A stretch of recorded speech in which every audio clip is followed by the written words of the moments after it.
আসসালামু আলাইকুম। আমি একটি ছোট্ট রাজকন্যা। আমার চ্যানেলে আপনাদের স্বাগতম। এটা এক শান্তিপূর্ণ গ্রাম।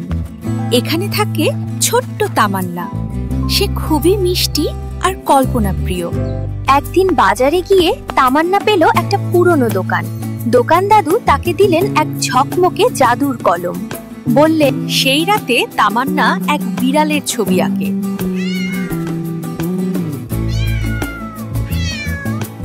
হঠাৎ করে ছবিটা আলো ছড়িয়ে বাস্তবে রূপ নেয়। বিড়ালটা লাফ দিয়ে বাইরে এসে বলে, মিয়াও। তামান্না তখন বুঝলো এই কলমটা সত্যিই জাদুর করা। তামান্না শুরু করলো গ্রামের মানুষদের সাহায্য করতে। কেউ বলল ঘর নেই, তামান্না আঁকলো নতুন ঘর। কেউ বলল খাওয়ার নেই, তামান্না আঁকলো এক আম গাছ। মুহূর্তেই তা বাস্তবে রূপ নিল। কিন্তু সবাই যেমন ভালো না, তেমনি এক লোভী লোক তামান্নার কলম চুরি করে নিল। তার মনে শুধু লোভ করে, সে চায় সোনা, দালান, গাড়ি। তার লোভ এত বেশে যায়, সে আঁকে এক বিশাল দৈত্য।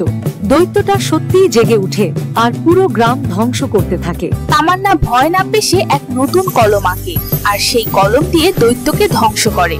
গ্রামের মানুষরা আবার শান্তি ফিরে পায়। সবাই বুঝলো যে শুধু শক্তি থাকলেই হয় না, দরকার ভালো মন আর দায়িত্ববোধ। গল্পটি কেমন লাগলো নিচে কমেন্টে জানাতে ভুলবেন না। আপনাদের মতামত আমাদের অনেক অনুপ্রেরণা দেয়।